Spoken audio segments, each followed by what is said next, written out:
هم با علی دیگه سفر نمیام، اصلا خیلی رو مخه.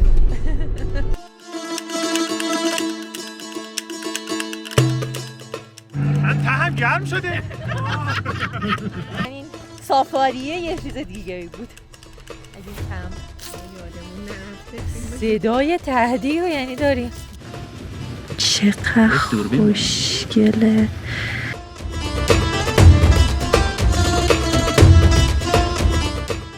اینقدر اومدیم بالا که برف هست رو کوها. بچه ماشینه واقعا اونوره، من اینجا.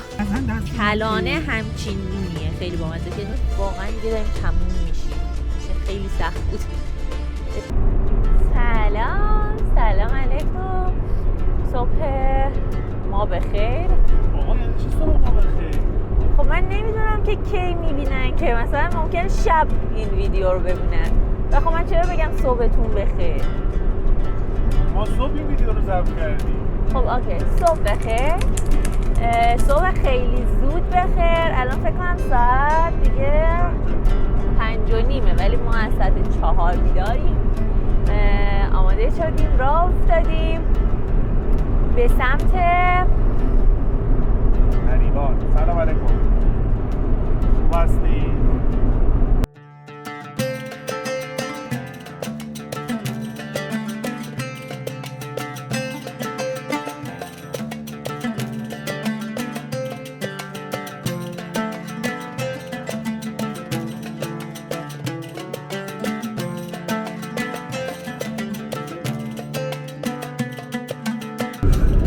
ولی یه چیزی هم بهتون بگم، من همیشه بین راه درست و غلط توی زندگی راه غلط انتخاب کردم.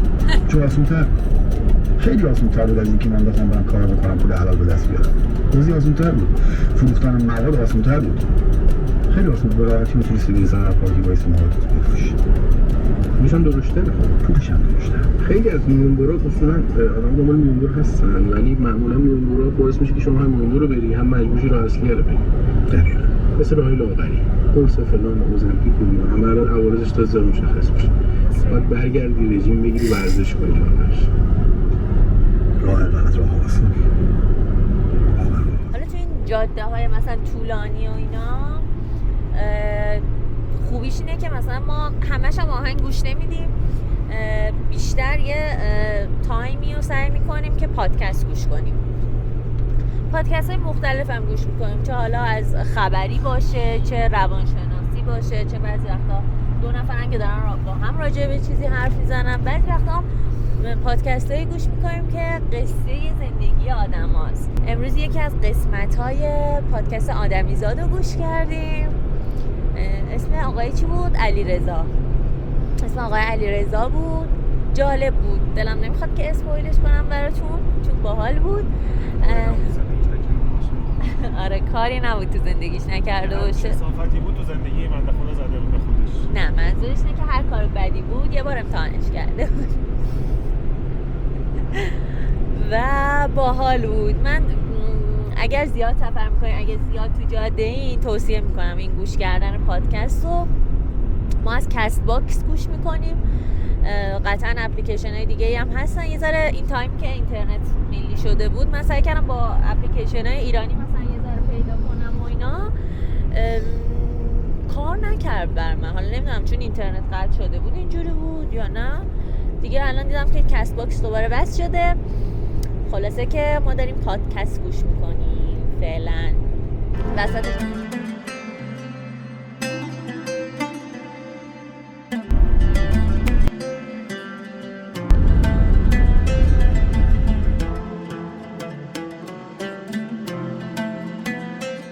سلام مجدد. ساعت 8:50 ما همچنان داریم میریم. الان دیگه همدان رو رد کردیم، شهر همدان رو رد کردیم و بارندگی های امسال باعث شده که جاده اینقدر خوشگل میشه، اینقدر این جاده خوشگله. قبل از شهر همدان لاله های قرمز، گلای ریز سفید و خیلی خوشگل، واقعا خوشگل. که کمش باورم تو به من که هر شب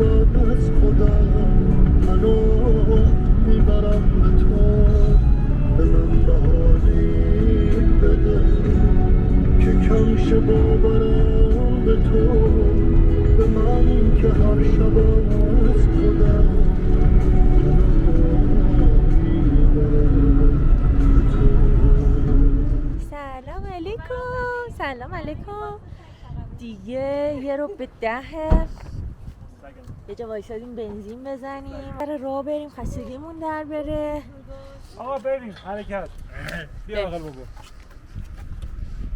آخیش با خیلی هم علاقه نداره بیاد.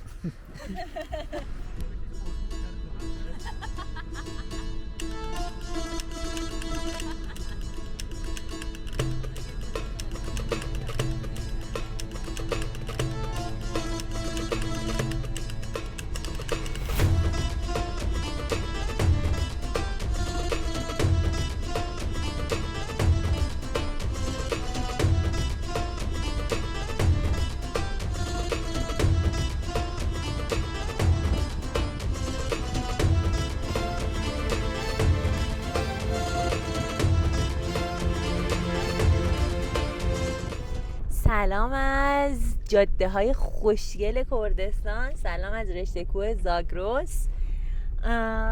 چطورین؟ حالتون چطوره؟ ساعت تقریبا چنده؟ 9:10؟ من 118 تومن پردیم. 118 که اصلا شماره تلفن گفت. 119 ساعت رو بگو. 10:30. ساعت 10:30. ما تقریبا 20 کیلومتری 10 کیلومتری سنندجیم و خیلی جاده دیگه واقعا خوشگل شده. بعد جالب اینجا تو ارتفاع که داریم میای به سمت سنندج، خود شهر سنندج هم میبینی، خیلی باحاله، واقعا دوستش دارم. ما تا حالا یه بار دیگه اومدیم سنندج. من همونو دیدم دقیقا که گفتم یه شهر بزرگه. هنوز هم بالای روستای اینقدر. نه خیلی من دقیقا سنندج دیدم. حالا الان سنندجی های عزیز میگن که سنندج وقتی داریم میای قشنگ مشخص است. باشه مشخص از اینجا مشخص از اونجا مشخص. تو اینو ندیدی؟ من اینو دیدم. مگه اسکلمون 4 تا خونه رو فکر کنم سنندج. تو دکتری مدرک به قرآن با علیت خبر دیگه سفر نمیام. واقعا دارم واقعا با علی دیگه سفر نمیام. اصلا خیلی رو مخه. خیلی رو مخه واقعا تو راه. همش مخالفت میکنه با من. داشتم میگفتم که یه بار دیگه ما اومدیم سنندج. اون موقع میخواستیم بریم روستای سلین. پارسال تابستون بود یا پیارسال تابستون بود که ما اومدیم رفتیم روستای سلین. اونم خیلی قشنگ بود، خیلی باحال بود و خیلی هم بهمون خوش گذشت اون سفر. امیدوارم که مریوانم اندازه سلین خوش بگذره. بریم به دیار زاگرس، ببینیم زاگرس برامون چی داره.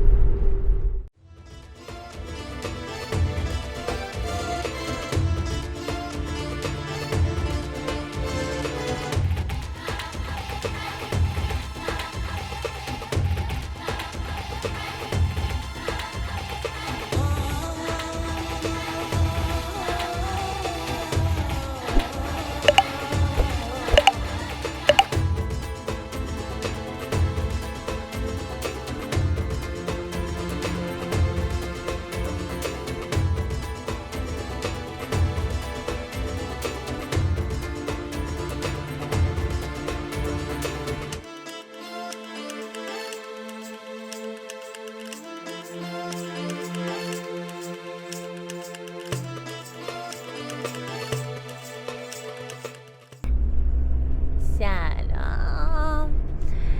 ساعت تقریبا 1 ظهر. ما یه ربع که فکر کنم یه ربع دیگه میرسیم به اون رستورانی که با بچه ها قرار داشتیم. رستوران بعد از مریوانه، یعنی توی زریواره.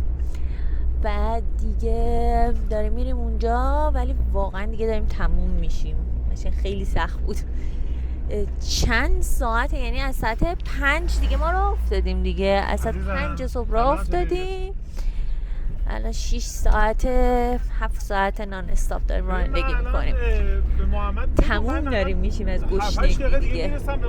ما اومدیم توی این رسیدیم به رستورانه و چه رستوران و اقامتگاه خوشگلی. یعنی بهتون نشون بدم این که مثلا اینا آلاچیقای چیزشه، آلاچیقای رستورانشه. اینم کراکسای محمد پایمن. اون بر ولی اقامتگاهه. چه اقامتگاه های خوشگلی با مزه و خیلی قشنگه. این دختر خانم خوشگله. بعد دیگه اونجا هم که اون کبابیه خودشونه، ما هم که توی یه دونه آلاچیق بزرگتر نشستیم دیگه. خلاصه اینطوری که غذا بخوریم که دیگه داریم میمیریم. قرار شد بریم از خود مرغای در حال پختن هم براتون ویدیو بگیریم. آی به به چه بوی. آخ یاسی کاشکی با چیز می آوردم، گوشی می آوردم. برم گوشی هم بیارم. وای اینجا رو ببین. واقعا دیگه بیشتر ما رو میکشه. وای این که ماهیه البته. آره من اصلا اگه محمد چیز نکرده بود، سفارش نداده بود، مثلا دوست داشتم یه دونه‌شو مرغ بگیریم، ما یه دونه‌شو ماهی بگیریم. مرغمون رسید. غذای خوشمزه. برنجش هم یه جور متفاوتیه و توش لپه هم داره. جالبه. بخوریم ببینیم که چطوره. سلام. حالتون چطوره؟ ساعت هیچ وقت هم ساعت رو نمیدونم. ساعت 3:10 ما رفتیم نهار خوردیم. مرغم خوشمزه بود. برنجش از برنج نرمال، یعنی با برنج نرمالی که خودمون می‌خوریم فرق کرد. یه حالی این برنج قهوه‌ای حال برنج قهوه‌ای طوری داشت ولی خوب بود، خوشمزه بود. برنجش خوشمزه بود؟ آره برنجش خوشمزه بود. این مدل طبخش اصلا کلا فکر کنم فرق می‌کرد، چون مثلا یه حال یه ذره از برنجای کته گیلانی شفته تر بود. خود مدل برنجش هم یه جوری بود که به هم نچسبید، یعنی خود برنجا به هم نچسبیده بودن ولی برنجای توپل بامزه‌ای بودن. بعد دیگه مرغم که خیلی خوشمزه بود. من بهتون توصیه میکنم اگر خواستین که مثلا یه همچین جای بریم ماهیشون هم امتحان کنیم. ما دیگه چون از قبل میخواستیم سفارش بدیم برای همه یه جور محمد مرغ گرفته بود ولی ماهیش هم به نظر من خیلی باید باشه. بعد دیگه اینطوری و الان داریم میریم سمت لوکیشن کمپمون. یه آقای دوست محمد که برای خود همین محله است میاد که ببرنتمون سمت لوکیشن کمپ و امیدوارم که برسیم که بتونیم کمپ کنیم دیگه. ما رسیدیم به آقا عدنان. الان دیگه داریم میریم سمت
رسیدیم به محل کمپمون. همینجوری کم کم همه داریم ماشینا رو جایی که میخوایم فیکس میکنیم. بچه‌ها که دیگه وسایلشون هم آوردن. بریم ببینیم که در ادامه چی برامون پیش میاد و اینکه هوا چطوره. هوا هم آفتابش هم خوبه ولی یه نسیم خیلی خنکی هم میاد این وسطا. یعنی مثلا نمیشه گفت گرمه نمیشه هم گفت سرده، خیلی معتدل و خوبه. فکر کنم تا شب سرد میشه، یعنی هواشناسی چیزی که شنیدیم تا شب سرد میشه. این کلاه چقدر تو صورت من و دیگه اینطوری بریم که ببینیم در ادامه چه میشه. خب ما دیگه رسیدیم و وسیله ها رو پهن کردیم و یاسمن خانم که دیگه تخت رو پهن کرده، تا الان خواب بود. دراز شده بودی ولی کمرشو صاف کرده بود. سایبونا رو زدیم. سلام دیگه با غروب خورشید ما کم کم لباس ها رو عوض کردیم، لباس گرم پوشیدیم که سردمون هم نشه، چون هوا یکم داره رو به خنک شدن میره و دیگه بهترین کاری که میشه کرد اینه که از اینکه سرما تو بدنتون بره پیش‌بینی کنید. برام دیگه ما لباسمون عوض کردیم. کم کم بچه‌ها دارن آتیش روشن میکنن و جمع شیم و بشینیم و شروع کنیم به خوشگذرانی. تخوا غريبم ضلك مشكينو ضلكم باوانم باواني باوانم مرحبا يكو سر هردو جوانم مرحبا يكو سر هردو جوانم نمازو تينار بالا ديار بو نمازو تينار بالا ديار بو يا اخوان بايشه مالا هر لاره لار بو يا اخوان بايشه مالا هر لاره لار بو. سلام علیکم، صبح بخیر. از این طبیعت زیبا و این آرامش خیلی خفنش ما بیدار شدیم دیگه. صابونه رو بزنیم. صابونه رو دیگه خیلی ساده برگزار کردیم بعد از اون کلی گوشت بازی های دیشب. دیگه صابونه رو یه ذره ساده تر برگزار کردیم. بریم که برای ناهارم قراره دوباره یه ناهار سنگینم قراره بخوریم. خب اینجا رو ببین. خب دیگه صابونه رو زدیم، پسرها نشستن به بازی کردن، ما لباس پوشیدیم، خوشگل مشکل کردیم. ما دخترها هم داریم میریم پیاده روی، هم یه ذره پیاده روی کنیم هم عکس بگیریم. عکس که اینجا خوشگله. یعنی ناهار امروز با علی بود، از اون تهچینای دنده خوشمزه داشت برامون درست میکرد و دیگه تا یه جاهایی از کارش پیش رفته. منتظریم ناهار درست شه. منم اومدم اینجا یه ذره قدم بزنم. چقدر خوشگله طبیعتش و هوام خوب، یعنی آفتاب گرم، یه باد خنک. من دیگه این چیزا رو پوشیدم که فقط یه ذره بادو جلوشو بگیره، یعنی خیلی خوب هوا عالیه دیگه. خلاصه که اینطوری بریم ببینیم ناهار چی میشه. یه ناهار خوشمزه. بذار از ناهارمون یه ویدیو بگیرم براتون.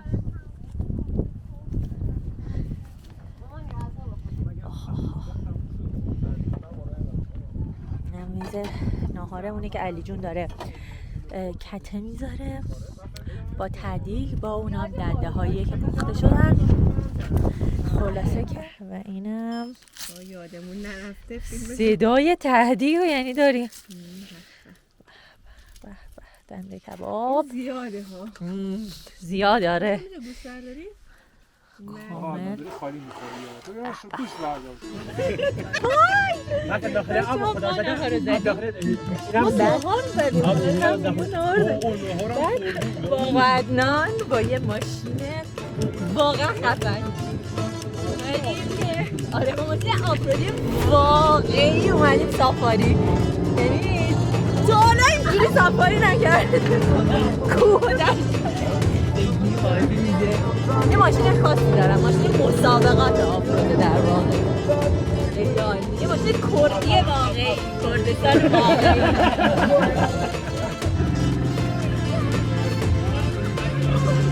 من تهم گرم شده. آقا یه ذره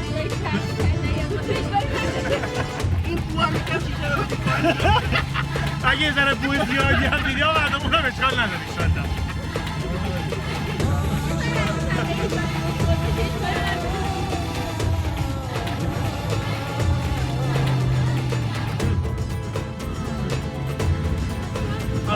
آب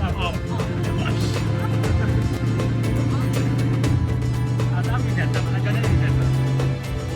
من در دفعه مهاجاته میترسیم فراید دیدی. فراید.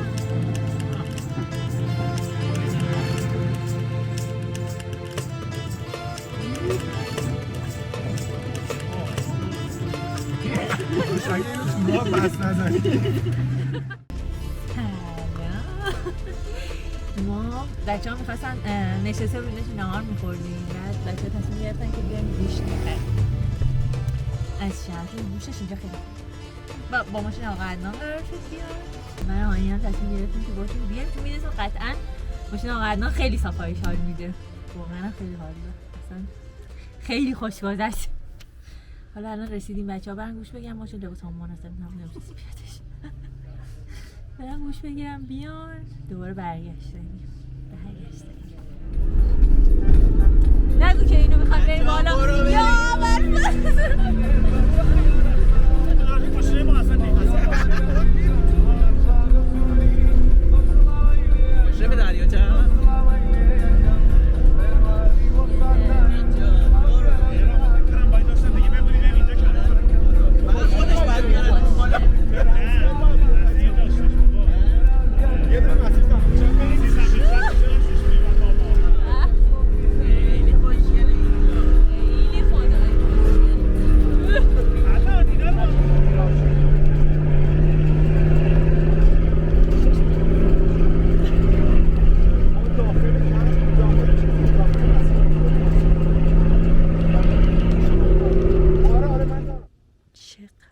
خوشگله. خدایا آقا عدنان گفت اگر اجازه ندارین برای رسیدن به کمپ ببرمتون یه جایی. اینم خود شهر مریوانه. اینم دریاچه زریواره.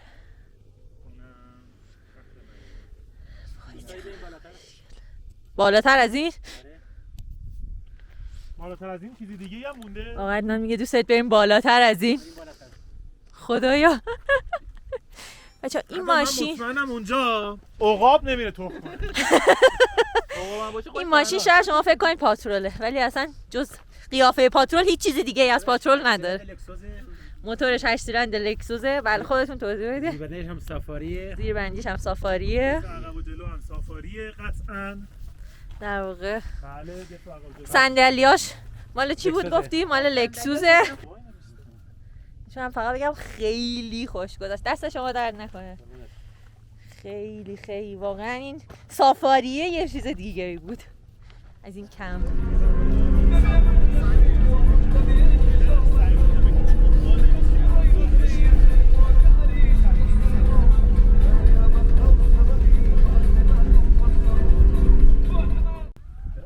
به به یه سری دیگه اومدیم بالا. اینقدر اومدیم بالا که برف هست رو کوها. نه اینقدر برف. ماشین آقا عدنان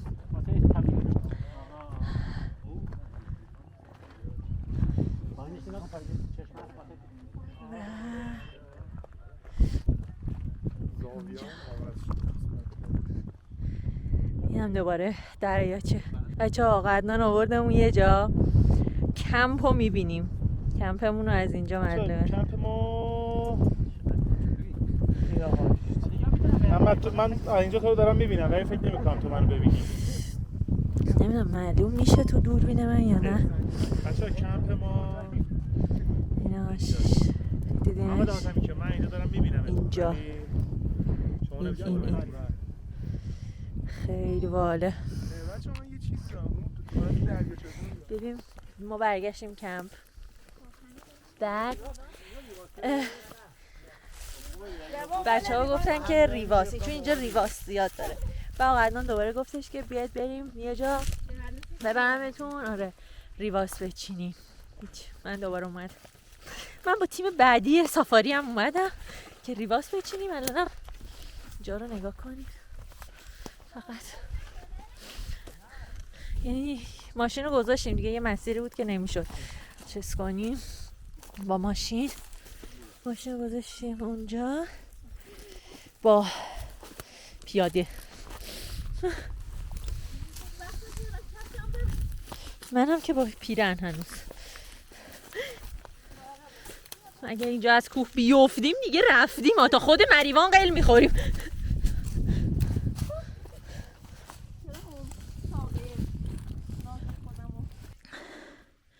بچه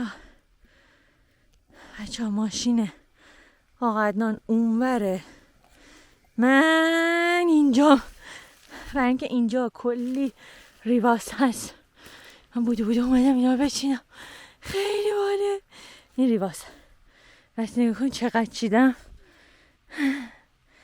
کلی ریواس چیدم. این تجربه از تجربه های واقعا موندگار زندگیم تبدیل شد. یه دونه چای داریم. غروب خوشگل، غروب صورتی بامزه. مهیارم دنبال یه صاحب چایی. یخش باز شه. لیباس هم که فعلا نخوردیم، اینقدر زیاده. اینم جانم. غروب خوش بخور. سلام علیکم. ما دیگه با تاریکی هوا رفتیم لباس عوض کردیم. من یه دونه از این چیزای کردی بستم. البته شماغ آورده بودم، دوست داشتم مثلا یه دونه کردی ببندم ببینم چه جوریه. بعد دادم آقا عدنان برام یه دونه شماغ کردی بست. خیلی خوشگل شده. بچه‌ها آتیش روشن کردن دوباره دیگه. خلاصه نشستیم دور آتیش، کم کم داریم آماده میشیم برای شب. آقای لیو هم اینجا. خلاصه که اینطوری. سلام علیکم، صبح بخیر. ساعت 10 دقیقه به 9. بچه‌ها چیکار کردم؟ بذار میز صبحونه رو براتون بگیرم. صبحونه داریم، به املت و لقمه‌های نون پنیر سیمیت. منم که دیگه قهوه و محلو و اینا. امروز صبح دیگه صبحونه بخوریم، از اینجا راه میافتیم و میریم به سمت تهران. من میخوای من یه دونه پیشبند برای خودم درست بکنم بزنم آشپز پری. جانم اومدم. علی دیگه پیشبند مایا رو پوشیده دیگه. خیلی بوهای خوبی اینجا داره میاد. به به به به به به به به. آه میگم چه بوی خوبی میاد. املت قارچ هم داریم اینجا کنیم.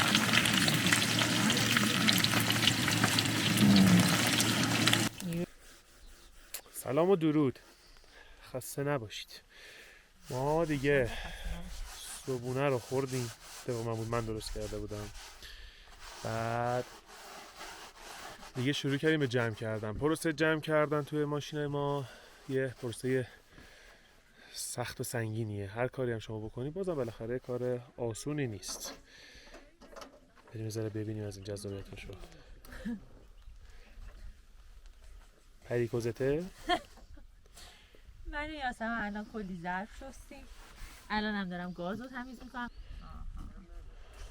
آره گاز میسابه. واقعا پاک کردن گاز یکی از چیزاییه که آره ما گاز میشوریم تو کمپ. بعد دیگه عرضم به حضورتون که ظرفا رو برو بگیر ما چقدر ظرف شستیم. اونا اون بره دیگه پری. منم دارم مرتب میکنم. تازه باید بریم شروع کنیم چادر مرتب کردن. یه بالا تو رو قرآن چادر رو جمع کنیم اونجا. تقریبا دیگه ساعت 12:15 ما دیگه همه جمع شدیم. همه وسایل رو جمع کردیم. آشغالا رو جمع کردیم از زمین و ماشینا رو چیدیم. یه عکس یادگاری هم بگیریم بریم مریوان کلانه کباب رو بزنیم و بریم به سمت تهران.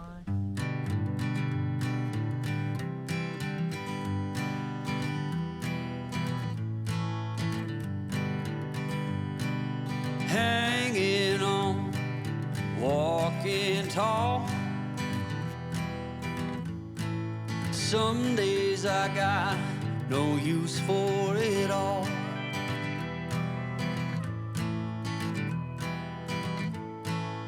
Working hard, making less. سلام علیکم. ما اومدیم تو شهر مریوان. ساعت هم دیگه 20 دقیقه به 2. اومدیم کلانه بخوریم با کباب. البته تو مریوان کلانه کباب نداشتن، مجبور شدیم که کباب از یه جای دیگه بگیریم. کلانه هم اومدیم، حالا اون کلانه فروشیه، اومدیم کبابامون رو با کلانه بخوریم. دیگه اینطوری. یه لحظه علی رو ببینیم.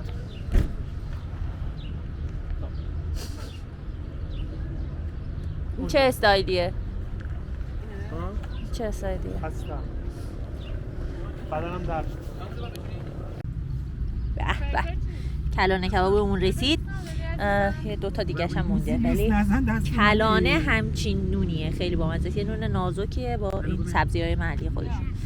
خیلی این دلایه است. آره، چسبیده به هم دیگه، چرب و باحال.